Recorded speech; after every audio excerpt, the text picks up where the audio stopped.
was now going to be taken. And the rest of these guys were just following from a distance, and they were just looking, and I don't know what they were thinking. But even as Elisha was coming back, they were waiting afar off, just observing what was happening, but they never pursued Elijah. And they never got the mantle from Elijah. Why it would be just one person pursuing? That tells you that, you see, there is something that comes upon people when they are about to lose something very important. There is something that comes upon people when they are about to lose something important. How could they prophesy?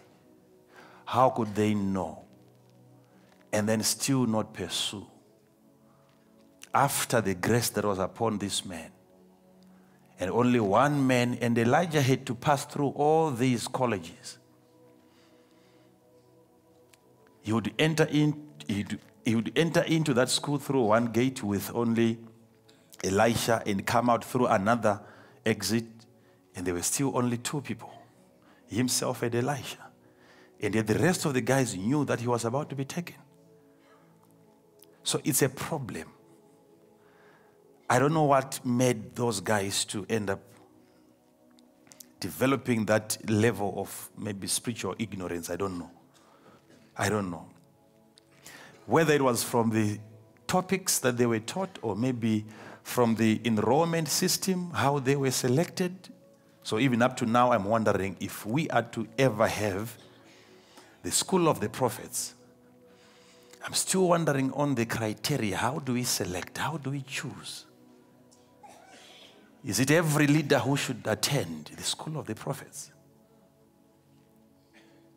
Is it every person who so desires to prophesy that should attend? Are we not supposed to have a selection process where even before we start teaching on the prophetic, we have to prophesy the people that should be taught? And if we are to do that, because, you know, who doesn't want to prophesy? All of us, we want to prophesy. But the problem is this now with the school of the prophets. Look at them. Look at them. Look at them.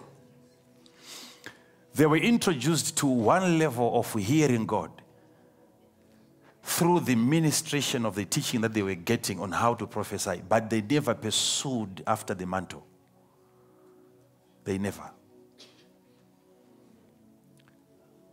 So what you get as we do this is the basics, information that can help you to begin to comprehend some few things about what God is saying. But you'd need to get a mantle. You'd need to get an impartation at some point. And it is that mantle and that impartation that will move you to a greater level in the prophetic. And you will leave the rest of the people at a lower level of the prophetic. So that's why I'm saying I'm not really comfortable. I know the Spirit of God has already confirmed that we can talk about it. It's okay, no problem. He would want us to talk about it. The Holy Spirit wants us to talk about it. But I know that he is also as worried as I am.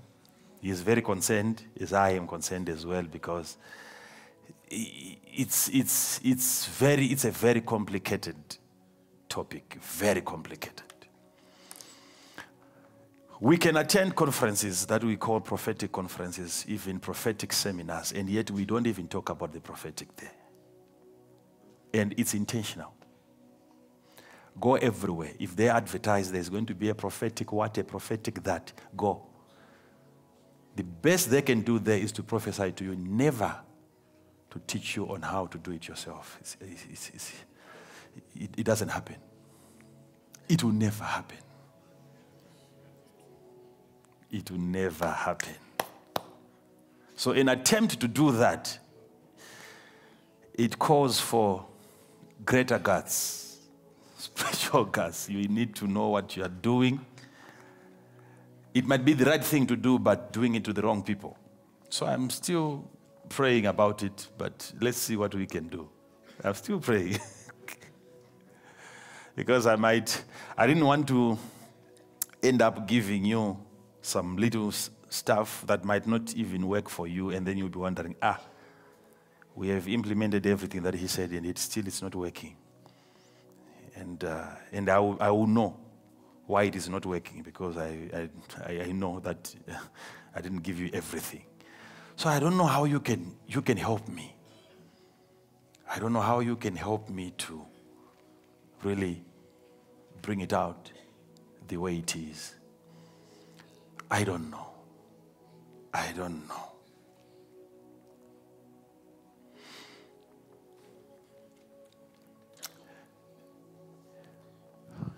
Can I tell you what makes it difficult for a prophet to teach on the prophetic? Would you want to know that? Yes. It's because when you teach people on the prophetic,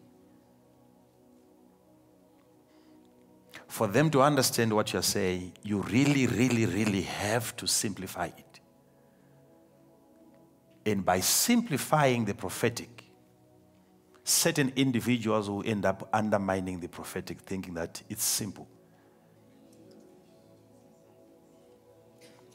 And yet by making it simple, you are helping them to understand. Because if you complicate it, they will never get it. You have to simplify it, and yet by simplifying the prophetic to a person who doesn't understand, they will begin to feel as if now I think, okay, so I thought it was something very complicated. Not because the prophetic is not complicated, but it's because it has been simplified in order for you to understand. So you don't want to present something that is complicated in a simplified manner to a person who doesn't deserve to hear that complicated ministry in its simplicity, because then he will begin to think, so this ministry is not as difficult as I thought. It's a difficult ministry. It's a complicated ministry. But I will promise you, I promise, this I will have to promise, I will not tell you everything. It's a promise. I will try to keep my promise. What I will give you, you will think I've told you everything, but I promise I will not give you everything. But what I will give to you, you will be happy. It will work very well. But as of everything,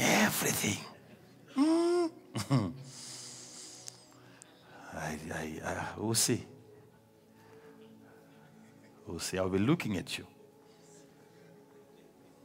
And I will see whether you really want me to talk about it. The prophetic ministry.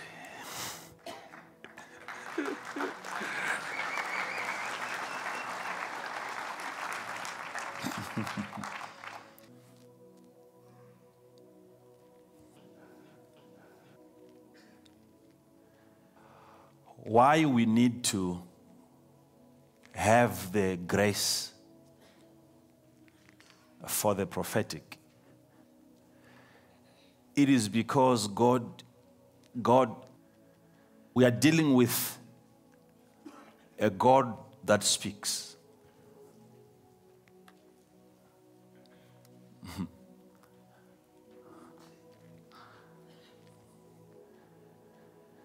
You see, there is something that I want you to hear, which is very, very important.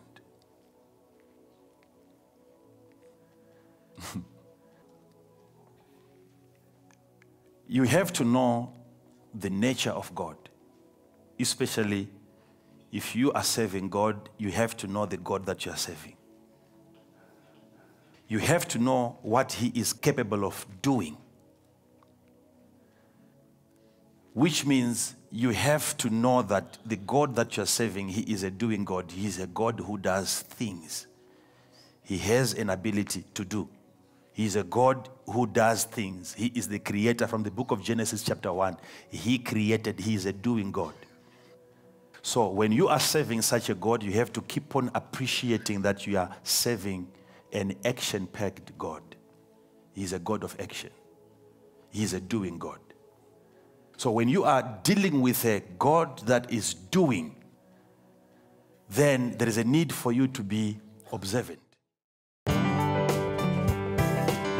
Thank you for watching Minister's Material.